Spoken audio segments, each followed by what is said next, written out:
میں نوجوان نسل جتنا مذہب کی جانب رجحان اور مذہب میں دلچسپی لے رہی ہے، آج سے پہلے شاید اس قدر لگاؤ نہیں رکھتی تھی۔ جہاں فلموں، گانوں، میوزک، انٹرٹینمنٹ چینلز پر ویوز آتے تھے، وہیں پر آج اسلامک ویڈیوز پر بھی لاکھوں کی تعداد میں ویوز دیکھنے کو ملتے ہیں، کیونکہ اب اسلامی سکولرز نے بھی نوجوان نسل کے دماغ کو ٹچ کیا ہے۔ ایسے سوالات اور ان کے جوابات جو کسی بھی نوجوان نسل کے لیے انتہائی ضروری تھے، اور آج کل کے جدید دور میں انٹرنیٹ اور سوشل میڈیا کے ذریعے مشکل سے مشکل سوالات کے جوابات مل رہے ہیں۔ اسی وجہ سے اس قسم کے مذہبی سکولرز عوام میں بھی مقبولیت حاصل کرتے جا رہے ہیں، اور اسی وجہ سے ان اسلامک سکولرز کی ویڈیوز اور سبسکرائبرز ملینز کی تعداد میں ہیں۔ آج کی ہماری ویڈیو پاکستان کے مشہور مذہبی سکولرز کا مختلف تعارف اور ان کی ایجوکیشن کے متعلق بتایا جائے گا، تو بغیر باتوں میں الجھائے آپ کے ساتھ سب سے پہلا نمبر شیئر کرتے ہیں مفتی تقی عثمانی صاحب کا۔ دیوبندی فرقے کے سب سے بڑے مفتی تقی عثمانی صاحب، جو سپریم کورٹ کے ریٹائرڈ جج بھی ہیں، جن کو شیخ الاسلام بھی کہا جاتا ہے۔ والد کا نام محمد شفیع دیوبندی تھا۔ 5 اکتوبر 1943 کو برٹش انڈیا کے دور میں اتر پردیش کے ضلع سہارنپور کے شہر دیوبند میں پیدا ہوئے۔ قیام پاکستان کے بعد یہ فیملی 1948 کو پاکستان آئی اور کراچی میں آ کر بس گئی۔ 1953 میں درس نظامی کا کورس کیا۔ 1958 میں فضل عربی پنجاب بورڈ سے کلیئر کیا۔ 1959 میں دارالعلوم کراچی سے علیمیہ کی ڈگری حاصل کی۔ اس کے بعد 1961 میں دارالعلوم کراچی سے فقہ اور فتویٰ کے متعلق مکمل عبور حاصل کیا اور مفتی کا ٹائٹل اپنے نام کیا۔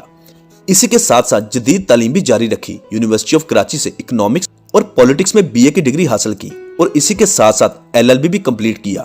اس کے بعد مفتی صاحب نے پنجاب یونیورسٹی سے عربی میں ماسٹرز کی ڈگری حاصل کی اور اس کے بعد مفتی صاحب کو ٹیچنگ کا لائسنس بھی ایشو ہو گیا۔ نمبر 2 پر ہے ڈاکٹر ذاکر نائک، برصغیر پاک و ہند کے مشہور مذہبی سکولر ڈاکٹر ذاکر نائک، جو 18 اکتوبر 1965 کو بمبئی میں پیدا ہوئے۔ والد کا نام عبد الکریم نائک جبکہ والدہ کا نام روشن نائک۔ یونیورسٹی آف بمبئی سے bachelor of medicine and surgery میں MBBS کیا۔ 1991 میں انٹرنیشنل اسکول آف بمبئی کے ساتھ منسلک ہو گئے اور دعوت اسلام کی تبلیغ شروع کر دی۔ اسی کے ساتھ ساتھ یونائٹڈ اسلامک ایڈ کے ذریعے غریب مستحق مسلمانوں کے لیے اسکالرشپ کا آغاز کر دیا۔ ڈاکٹر ذاکر نائک صاحب فاؤنڈر آف پیس TV بھی ہیں، یعنی پیس TV کی بنیاد رکھی۔ پھر اس چینل کو اردو، بنگلہ اور چائنیز زبان میں بھی شروع کر دیا۔ انڈیا میں انتہا پسند ہندوؤں کی جانب سے ڈاکٹر ذاکر نائک کے خلاف تحریک چلائی گئی، جس وجہ سے ڈاکٹر صاحب ملیشیا چلے گئے اور وہاں رہائش اختیار کر لی۔ نمبر 3 پر ہیں مولانا طارق جمیل صاحب۔ 1 اکتوبر 1953 کو پنجاب کے ضلع خانیوال کی تحصیل میاں چنو کے گاؤں تلمبا میں پیدا ہوئے۔ ایک خوبرو نوجوان جو پڑھنے لکھنے میں بہت ہی لائق اور بہترین آواز کا مالک، گلوکاری سے بہت لگاؤ تھا، بہت اچھی اور سریلی آواز تھی۔ اپنی ابتدائی تعلیم میاں چنو سے حاصل کی، اچھے نمبروں سے پاس ہوئے اور اپنے والدین کی خواہش پر کنگ ایڈورڈ کالج لاہور میں داخلہ لے لیا اور ڈاکٹر بننے کی جدوجہد میں لگ گئے۔ مولانا طارق جمیل صاحب خود بھی ڈاکٹر بننا چاہتے تھے، معاشرے میں خود کا نام اور مقام بنانا چاہتے تھے۔ ڈاکٹر کا پیشہ ہر معاشرے میں ایک باوقار پیشہ سمجھا جاتا ہے۔ طارق جمیل صاحب پڑھنے لکھنے میں بہت لائق تھے۔ ہر انسان کا خود کا خواب ہوتا ہے، مگر قدرت کو کچھ اور ہی منظور تھا۔ طارق جمیل صاحب دین سے بہت دور تھے۔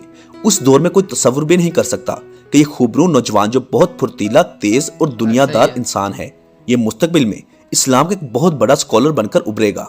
کالج میں روٹین کے دن گزرتے گئے، اپنے والدین کی خواہش کی تکمیل میں مصروف تھے۔ کنگ ایڈورڈ کالج لاہور میں بطور سنگر مشہور ہونے لگے، کیونکہ طارق جمیل صاحب کی آواز بھی بہت پیاری تھی۔ کالج میں کسی فنکشن میں کوئی پروگرام ہوتا تو طارق جمیل کی آواز کو لازمی شامل کیا جاتا۔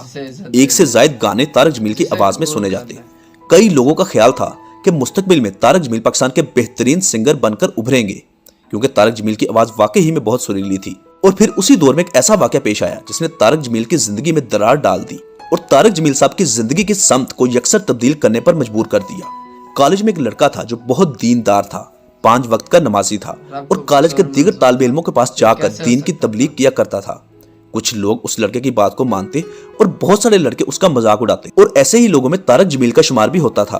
طارق جمیل نے اس لڑکے سے نفرت کرتے کئی بار تو اس کو اسلام کی تبلیغ اور نماز پڑھنے کی تلقین پر لڑائی جھگڑا بھی کیا، مگر وہ لڑکا سب کچھ برداشت کرتا رہا اور دوبارہ پھر ویسا ہی کرتا، اپنی ڈیوٹی کرتا رہا، بے نمازیوں کی نماز کی تلقین اور اللہ کے راستے پر چلنے کی نصیحتیں کرتا رہا، اور حسب معمول طارق جمیل صاحب بھی اس لڑکے کو ناپسند کرتے گئے۔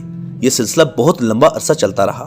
پھر ایسا وقت بھی آیا کہ طارق جمیل اپنے کیے پر شرمندہ ہونے لگے اور محسوس کیا کہ وہ لڑکا تو میرا خیر خواہ ہے جو مجھے نماز اور دین کی طرف دعوت دیتا ہے، مگر بجائے میں اس کی بات مانوں اس کو بے عزت کرتا ہوں۔ طارق جمیل کو اپنی غلطیوں پر ندامت محسوس ہوئی۔ پھر اگلے دن جب وہ لڑکا آیا